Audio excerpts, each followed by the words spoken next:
Originally created in the late 1800s at the Waldorf Astoria Hotel in New York City, the Waldorf salad is a classic fruit and nut salad. It's especially popular around the holidays and often shows up on Thanksgiving and Christmas dinner tables, but I also love to serve it up in the summertime because it's just a simple and refreshing salad. You've got crisp apples, celery, and grapes, crunchy walnuts, and a creamy dressing that's both tangy and sweet. Now, there are many ways that you can adapt and customize this Waldorf salad to your personal preferences, including using dried fruit and diced chicken to beef it up, and I'll show you a few ideas in the video. So let's get started.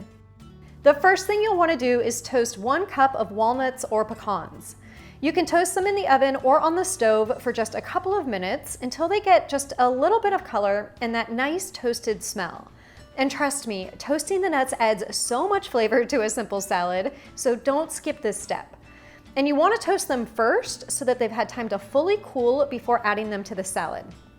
It seems everyone has a slightly different take on the dressing for a Waldorf salad, and while the original was simple mayonnaise, I prefer a mayo yogurt combination for a creamier texture.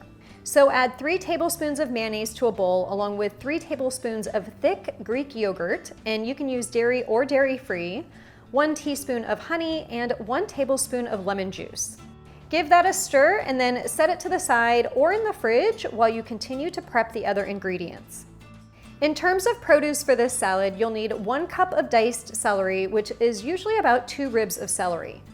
I chop mine in half and then cut the thinner end of the celery straight across. For the wider end of the celery, I'll cut those pieces in half lengthwise first and then across for more bite-sized pieces. Now, as I mentioned previously, the original Waldorf salad had just simple mayonnaise for the dressing, and that was combined with only celery and apples. That was it.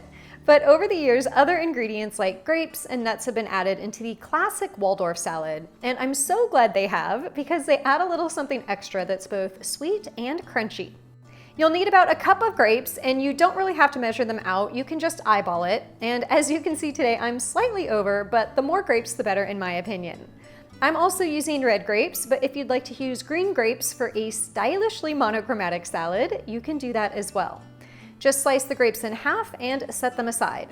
Next, you'll need 2 apples, and I prefer Granny Smith apples as they're firm and tart, which is balanced by the sweet grapes and creamy dressing. Firm apples will also hold up better over time if you plan to meal prep this salad, and it does make for one great meal prep salad for the week, especially if you add diced chicken, which I'll get to in a minute. At this point, your nuts should be cooled, but if they're not 100% cooled, pop them in the fridge for a few minutes. You don't want any residual heat in the nuts because otherwise they'll melt the dressing and make it a bit watery. I just give them a rough chop as I like some bigger pieces in the salad, but you can chop them as rough or as fine as you'd like. To assemble the salad, add the diced apples to a large mixing bowl along with the diced celery, the halved grapes, the chopped walnuts, and 2 tablespoons of finely chopped parsley for a little extra herby flavor. You know I love my freshly chopped herbs. Add a half a teaspoon of kosher salt, then pour in the dressing and stir the salad together until everything is all nice and creamy.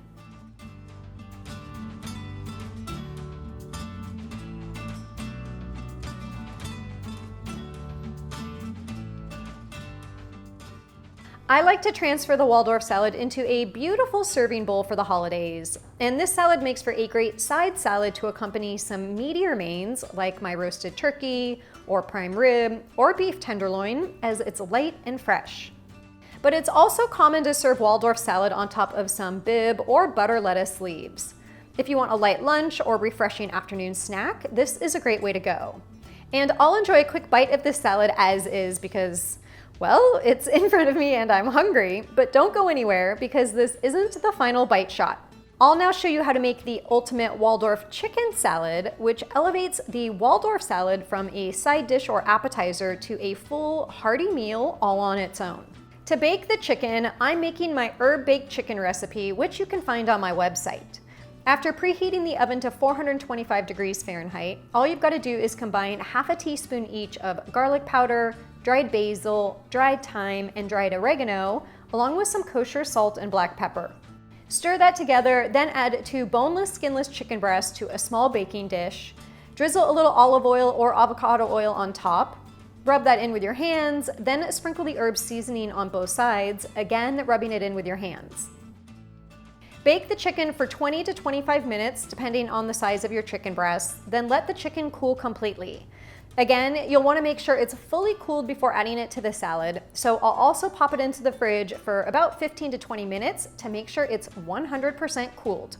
Then all you have to do is just slice and dice the chicken up into bite-sized pieces.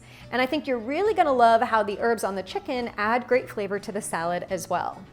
Another way you can enhance the salad is to add dried fruits and seeds. Dried cranberries or raisins are great for the holidays, and I always love to add pepitas or sunflower seeds for extra crunch and nutrients. Essentially, you can just add a bunch of things to this salad without going wrong, so do have fun with it. I'll add 1 diced chicken breast, some dried cranberries, and pepitas today, then give it another stir. It's also fun to serve up individual portions in mini bowls that are adorned with a butter lettuce leaf. I think it probably goes without saying, but this is one mighty fine tasting Waldorf chicken salad, and I'm now super happy to have this batch to enjoy for the rest of the week.